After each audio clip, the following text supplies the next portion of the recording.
നമസ്കാരം. Israel Hamas വെടിനിർത്തലിന്റെ ആദ്യഘട്ടം അവസാനിക്കാൻ ഇനി മണിക്കൂറുകൾ മാത്രം ബാക്കിയിരിക്കെ സ്ഥിരമായ വെടിനിർത്തൽ ഉറപ്പാക്കുന്നതിനുള്ള അടുത്ത ഘട്ടത്തെക്കുറിച്ചുള്ള ചർച്ചകളിൽ കാര്യമായ പുരോഗതി ഇല്ല എന്നാണ് പുറത്തുവരുന്ന വിവരം. ഒക്ടോബർ 7-ന് രാജ്യത്തിന്റെ തെക്കൻ ഭാഗത്ത് ഫലസ്തീൻ സായുധ സംഘം ഇസ്രായേലിനെതിരെ നടത്തിയ ആക്രമണത്തെ തുടർന്ന് ആരംഭിച്ച 15 മാസത്തിലധികം നീണ്ട യുദ്ധത്തിന് ശേഷം ജനുവരി 19-ന് വെടിനിർത്തൽ പ്രാബല്യത്തിൽ വന്നിരുന്നു.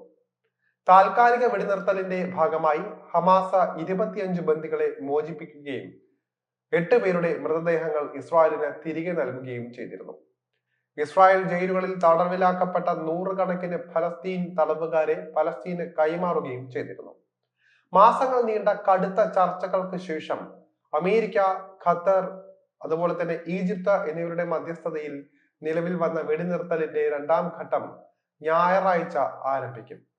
ഗാസയിൽ ഇപ്പോഴും തടവിലാക്കപ്പെട്ട ഡസൻ കണക്കിന് ബന്ദികളുടെ മോചനം ഉറപ്പാക്കുക എന്നതാണ് ഇതിന്റെ ലക്ഷ്യം.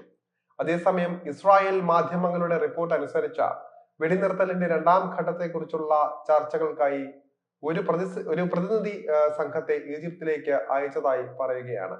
മുൻപ് സംബന്ധിച്ച ധാരണകൾ നടപ്പിലാക്കുന്നത് ഉറപ്പാക്കാനുള്ള ശ്രമങ്ങൾ തുടരുന്നതിനിടയിൽ വെടിനിർത്തൽ കരാറിന്റെ അടുത്ത ഘട്ടങ്ങൾ ചർച്ച ചെയ്യുന്നതിനായി ബന്ധപ്പെട്ട കക്ഷികൾ തീവ്രമായ ചർച്ചകൾ ആരംഭിച്ചിട്ടുണ്ട് എന്ന് ഈജിപ്തിന്റെ സ്റ്റേറ്റ് ഇൻഫോർമേഷൻ സർവീസ് അറിയിച്ചിട്ടുണ്ട്. ചർച്ചകൾക്കായി ഇസ്രായേൽ, ഖത്തർ, അമേരിക്കൻ പ്രതിനിധികൾ കൈറോയിൽ എത്തിയതായി ഈജിപ്ത് സ്ഥിരീകരിച്ചിട്ടുണ്ട്. എന്നാൽ ശനിയാഴ്ച പുലർച്ചെ വരെ സമവായത്തിന്റെ ലക്ഷണമോ ഈജിപ്ഷ്യൻ തലസ്ഥാനത്ത് ഹമാസ് പ്രതിനിധി സംഘത്തിന്റെ സാന്നിധ്യമോ ഉണ്ടായിരുന്നില്ല എന്ന റിപ്പോർട്ടുകൾ പുറത്തു വരുന്നുണ്ട്.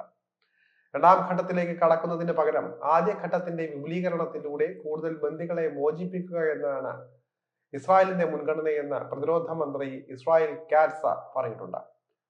യുദ്ധത്തിൽ കനത്ത നഷ്ടങ്ങൾ നേരിട്ടതിന് ശേഷം ഹമാസ് ആകട്ടെ രണ്ടാം ഘട്ടം ആരംഭിക്കുന്നതിനായി ശക്തമായി ശ്രമിച്ചുകൊണ്ടിരിക്കുകയാണ്. യാതൊരു കാലതാമസവും ഇല്ലാതെ കരാറിന്റെ രണ്ടാം ഘട്ടത്തിലേക്ക് കടക്കാൻ ഇസ്രായേലുമേൽ ആഗോള സമ്മർദ്ദം ചെലുത്തുമെന്നും ഹമാസ് ആവശ്യപ്പെട്ടിട്ടുണ്ട്.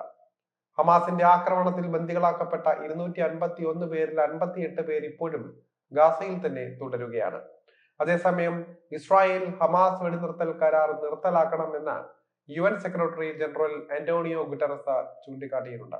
എന്തായാലും ഇതൊരു വലിയ യുദ്ധത്തിലേക്ക് കടക്കുമോ എന്ന ആശങ്കകൾക്കിടയിലാണ് വെടിനിർത്തൽ കരാറുമായി ബന്ധപ്പെട്ട കാര്യങ്ങൾ ഇപ്പോൾ വന്നിരിക്കുന്നത്. എന്തായാലും സമാധാനം ഉടൻ തന്നെ ഒന്നും കാണാൻ സാധിക്കില്ല എന്ന് ഇതിൽ നിന്ന് വ്യക്തമാണ്. ഇതിനിടയിൽ തന്നെ പലതവണയും ഇസ്രായേൽ വെടിനിർത്തൽ കരാറുകൾ ലംഘിച്ചിരുന്നു.